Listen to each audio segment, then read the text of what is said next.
Characters who've been hit with the biggest power creep. That is what we're going to be talking about today. And like, you see, I might have just not consumed like a big enough variety of media to talk about this, but I'm pretty sure anime is the only type of media I've seen so far who have significantly buffed the sizes of these characters. Like, we're talking about characters that not even the author of can stop. And yeah, in case you haven't noticed yet, we're going to be talking about power creep in terms of physique, you know how much these characters have bulked up in specific proportions over the course of the series. And like, bro, we've got a crazy roster, man. We're gonna be talking about Shion from the Slimy Sekai, Hatsune Miku, Ryza from the Atelier Ryza series, and Serena from Pokemon X and Y. And we're going to be ranking them based on how much their physique has improved. And let me just give you one more warning. I am going full on unhinged mode on this one. But in any case, please consider like, commenting, and oh, okay, I can't even speak anymore. You know what? Just hit the subscribe button. Let's just get into this video, bro. I can't even speak today, man. Mikasa Ackerman. I don't know how I want to feel about talking about a Reddit thread first thing when I'm talking about a character, but I saw this one thread saying that she was getting bigger and bigger every episode or some random shit like that, and I'm gonna be real with you. Mikasa's physique has stayed really consistent. Like, I think the main reason why it's just the costume difference, bro. Like, she just at some point chose to wear a tighter fit. You know, I think when people started realizing like the quote unquote size difference was when she started doing sit-ups in one of the scenes. But like, even then, I feel like that was just her in a sports bra. And like, Mikasa's two Ackermans have stayed the same in size, I can't lie. So I don't think she's really progressed. I mean, if you count like the character development from the first time she appeared in the first season, you know, all the way back before Armin got his voice deepening. Wait, no, his voice never got deep. Oh my, what am I saying, bro? I might be too high to record this video today, but I don't know, bro. Yeah, if you count the difference between her first appearance in the first season and then now, I guess I could see a difference. I mean, there is progression. Yeah, you know what? There is progression, right? But it's only that one time. Like she's the type of character who gets buffed on the second update from the game releasing, and then she's just never touched ever again until the server shut down. Don Quixote, bro. When I started playing Limber's Company, I thought Don Quixote and Ishmael were like the two cutting board and corporates. You know, we gotta have, you know, when you're consistently in a crew of 12 people. You had to like have the pet town representatives walking around on the bus, but like, oh my days, bro. And then they started pulling up IDs. Look, back in those days, back when I started playing the game, I used to think that her shoes will stay on in bed as a replacement because she don't need no bras. But like, bro, I was so deeply mistaken, bro. Don Quixote has to be like, Don Quixote's power creep has to be like the most consistent yet like most subtle thing that you'll ever see in the game. Look, it all starts from Barefoot Don getting that, you know, minor definition coming in on her uptight 1 art. And then you see some shit like one of her like the Chinese IDs, or like that one Salsu ID. And then I see that shit and I'm like, brother, I have been deceived. I have been betrayed by the only member on the bus who swears justice in every second she exists, you know. She speaks in nobility every 2 sentences, and she chose to be so disloyal to her already brilliant physique. Yo, okay. I mean, to be fair, like, is it the IDs that are doing this to her? Because I'm pretty sure even Faust and like Ishmael Kurokumo, like Kurokumo Ishmael has to be like the most foul thing I've ever seen in my life. Why did they actually do this to these characters, man? Come on, man. It's not that hard to keep them sizes consistent, please. Please, bro, we had that perfect representation in the game. You have to just take it away from us. You know what? I think it's safer. I think my mental stability will be safer if I just think it as like it's an IDs thing, right? You know, their base identity or like their base, you know, physique is going to be as they were represented in the first Kanzo. And it is only when these sinners start impersonating all these other characters their physiques would magically change. Look, I would like to just believe that, because otherwise we're talking huge buffs right here. We're talking absolutely humongous buffs. Megumin. Nah, dog, you didn't get shit, bro. Like, if anything, you became smaller. You were that one character that the animators, the authors, the directors unanimously decided that, yeah, nah, your build as you are perfection. In fact, I can improve. In fact, we can actually improve you in methods that we usually don't proceed with. Let me drink a cup of water. Like, this motherfucker is so... And don't get me wrong, this is like a good dosage of rough love that Megumin is getting. Like, bro, she is the fan favorite. She is the fan favorite. She is literally a magnet to all Tismites and the unhinged alike. And by the way, I'm in both categories, I can't lie with you. But Megumin, bro, she was in every single season. Brother, she was in every single season of the main story, and she even got a spin-off. And out of all the volumes of content that she has appeared on, she has never had any dosage of power creep. Absolutely zero progress. Because I'm telling you, the people literally figured out that if you multiply anything by 0, it all results in 0. Suguha Kirigaya. Bro, this is like the first time I started to, like, SAO was like one of the first animes that I've actually watched, and like that's why this was like the introduction for me to understand anime logic. Because you see Suguha in some like random ass flashback back when she was like 11 years old. And like 11 years old, I mean, that's like the average age for like the female body to start developing. I mean, like, there could be some genetic difference between individuals and all, but like if you take into account the amount of progression that she has achieved over the course of the next 2 years that follow after that flashback, bro, it doesn't make sense, bro. It's like witnessing like the most impossible of comebacks, and shit just keeps going up and up and up and better and better and better, bigger and better by the days, bro. Like, I think if you plot like the size progression of Suguha between the age of 11 and 13 into a 2D chart, brother, that shit in the factorials, bro. Her growth rate is literally age factorial. I am not even joking with you. It's probably like age minus 11 factorial, because otherwise I can't make sense of this shit, bro. And like, bro, that just reminded me, right, of this one. I think it was a Twitter post of basically the author of High School DxD, right? Yeah, back when the author said that, yeah, did you guys know that Ria's Gremory was meant to be a huge character, but like you guys have power crept your anime characters so much to the point that she's kind of average in size now. Yeah, no, I think I see it now. I think Suguha is one of those big reasons. I think Suguha's got 2 big reasons why that's the case, bro. I think she's one of the pioneers of hyperinflation, I can't lie. Like, literally, witnessing a flashback version of Suguha and then witnessing her current form in the present timelines of SAO it's literally like witnessing a guy buy a singular loaf of bread with an entire carton of German dollars, or like whatever currency they used to use in 1923. Shion from the Slime Isekai.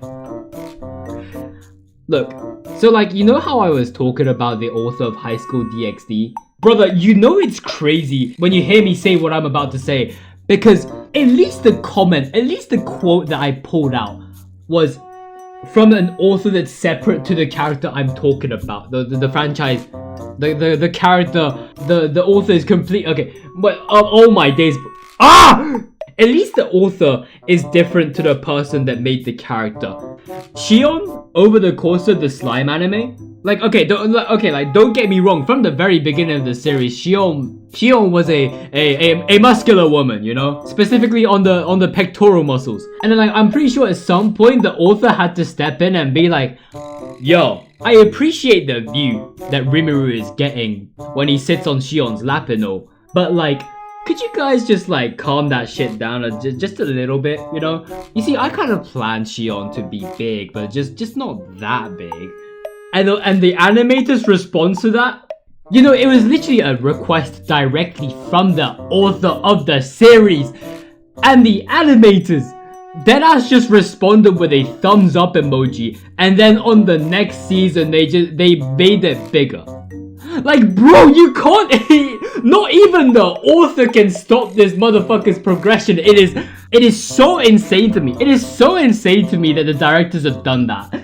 Like, I think at the point of season 3 of the slime anime, her physique went from national to intercontinental. And I think if the character can defy the wills of the literal author himself, bro, that is hyperinflation. That is reality-breaking levels of inflation, bro. That is an anime character breaking the fourth wall by the dirty desires of all of us down in the third dimension, bro. Bro, you know what? I'm putting you above Suguha.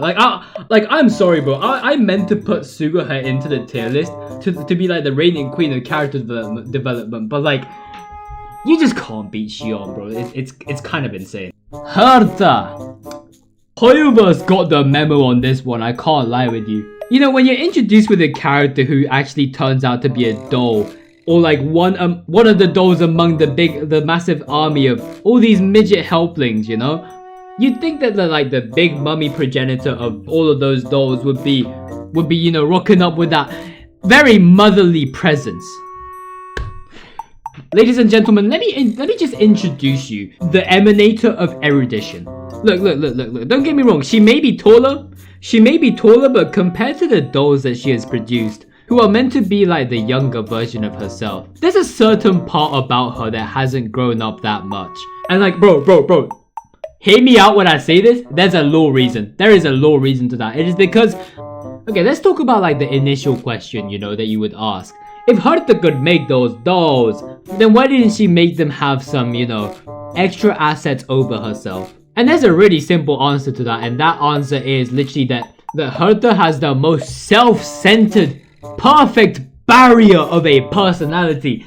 Bro, she considers herself as the greatest creation of the entire universe. And how are you gonna tell her that there's, you know, parts that she could improve upon herself? Nah, bro, she already considers her current form to be perfection itself. What reason is there to add any, you know, unnecessary body mass onto herself, let alone the dolls? Bro, she knows she's playing her own game and she understands the rules of it to the fullest of extent, bro. She is getting zero progress proudly and rightfully so. Mahiro from ORIHIME.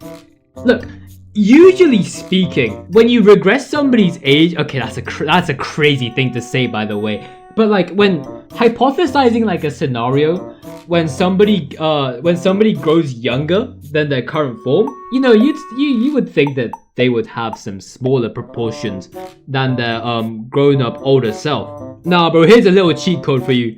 What if you give that guy a full-on gender bend treatment? What if you make a boring, rigid, grown-ass man into a top to bottom proportions min-maxer body type? What if you turn a jobless, terminally online Reddit mod into a cutesy-wootsy little girl? But the moment, literally from episode 1, when she went from Discord mod to kitten, Mahiro was also given the blessing to have enough of a growth spurt for her age to have some, you know, existing proportions. Bro, we're talking about potential woman here. I'm pretty sure within the course of the anime, her physique straight up gets glazed to be like the potential woman for when she grows up for an additional 4 years or so. And like, if they're canonically saying that shit, I mean, I see the vision on that, bro, low key. Like, bro, if Mahiro returns to her original age, back when she used to be a man, dog, not only is there gonna be so much character development on the mental side, because that's pretty much what ORIHIME is about. Like, there was a time where I used to recommend ORIHIME to literally everyone, but then I realized the actual difficulties of like how hard it is to actually get into this anime without, you know, starting to think really weird things about it. But bro, she's gonna get all that character development mentally, and then her physique is gonna catch up and go over and beyond. I see it, bro. But right now, if you're talking about her current form, I mean, I see a difference. I see a difference, nothing more, nothing less. But I am all for the glaze, bro. I'm like both for the show and for Mahiro. Hatsune Miku. Specifically speaking, the good smile racing Hatsune Mikus. Bro. Looking back at the history of Good Smile Racing Hatsune Miku's is literally like looking at a Gaussian distribution. Because like, okay, you see some artwork from 2016 Good Smile Racing, you know, Good Smile Racing 2017, 2018, 2019. And there's like barely any progression, you know. And like, mind you, Hatsune Miku's base form is literally a twig. Like, I'm not even trying to shit on the Miku. Like, her base form is so worryingly malnourished. It's a little crazy. But yeah, like, that kind of form is being kept consistent over the course of like 2016 to 2020. I mean, she does get some meats on her, but like, it's not too crazy. But and then like, you move on to 2022 Good Smile Racing Miku, and that shit will literally have like an 80% chance to hit you with that neuron activation. You know, and look, I thought that was like the peak physique that Hatsune Miku would ever be able to cherish.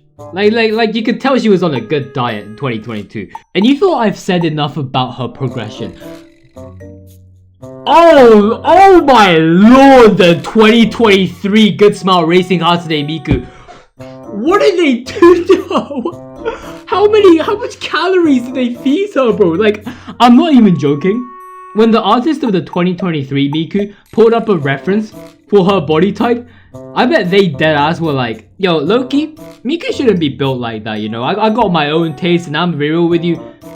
You see this reference picture right here? I'ma just stretch the x-axis a little bit wider.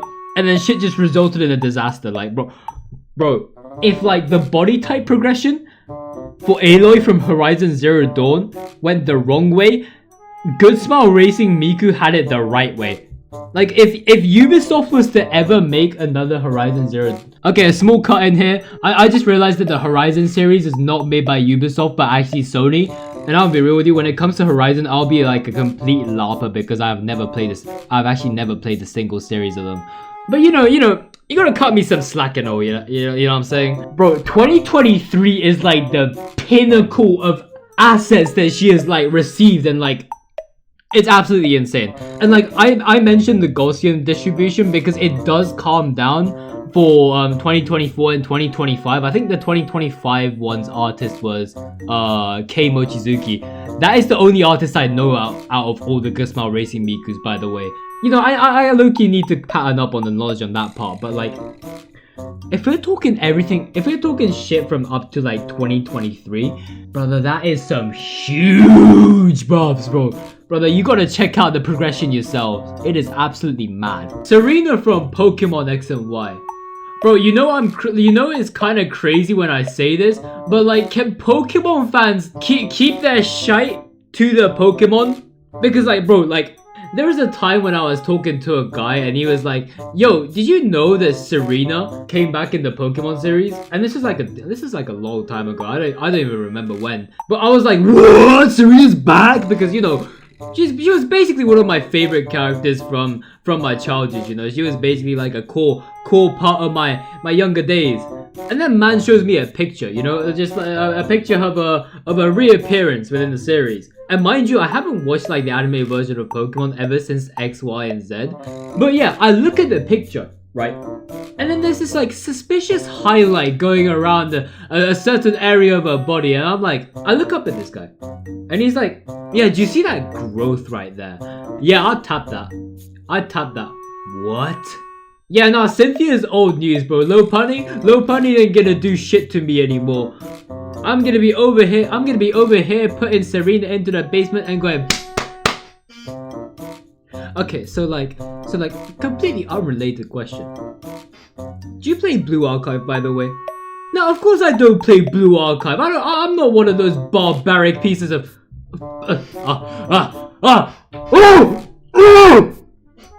Like genuinely, bro, get this man, bro. Like, I actually detained this human being. Like,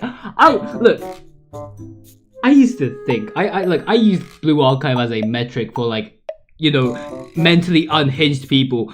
But then I see motherfuckers like these and I'm like, my crash out meter goes up and up and up. My cortisol spikes up like a volcanic eruption. Every single neuron that produces every single bit of my vocabulary, my linguistics are telling me to insult this man with the utmost. with the utmost level of disrespect and like. And like, look, don't get me wrong, I saw the picture and I'm gonna be real with you, there is progression. However, dog, you can become a full-time professional Pokemon trainer from the age of 10 in the Pokemon universe. And I'm gonna tell you one thing, do not put these people into the Pokemon verse. Like I'd like to believe that the Typhlosion copy pasta was just like a it was just like a way for some of the people within the Game Freak company to self-insert themselves. Like, you know what, Blue Archive Flames, you guys are tame. You guys are real tame compared to these people. Serena, we gotta get you out of here, bro. Ryza, holy shit.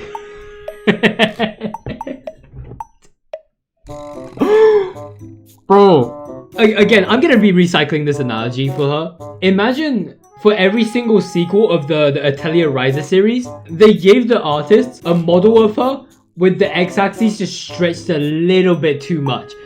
So when her concept art came to be on all of the sequels, you know, she started getting wider and wider, thicker and thicker, girthier and girthier. Yeah, nah, bro, I'm gonna be real with you, her y-axis got fiddled as well. I'm pretty sure her height stayed consistent over the course of the game, so not really the z-axis, but the x and y-axis, like, bro. There's some insanity going on there. And like, the thing is, I think the big differentiator when we're talking about Ryza compared to any of the other guys in the list, any of the other girls in the list, I mean, is that her focal point went more down there than up here, if you get what I mean. Like, you know for a fact she don't skip those leg days. No, never has she ever missed out on a leg day ever in her life, bro. And like, you know it's crazy when like the latest iteration of that game literally has a setting to adjust the intensity of the model's physics. Dog, talk about being aware of your own game's audience, and like, we have come a long way, bro. We have come a long way to achieve this shit, bro. These are some huge buffs. These are some absolutely huge buffs, and I can't lie with you, I ain't complaining. And ladies and gentlemen, that is going to be it for the tier list of characters that have received the most power creep. Again, if you enjoy this type of videos, be sure to like, comment, and subscribe. Also hit that bell button to stay notified. And as of current, I've made a few recordings, but because recently uni is like bumfucking me so hard right now, I'm gonna be taking a little bit more time when it comes to editing and uploading all of these. But do worry, no, there's a bunch of there's a bunch of stuff I can dish out as content. I ain't gonna be calming down anytime soon, so do stay tuned for more of my shite. But anyways, thank you guys for watching this video, and I shall see you guys next time.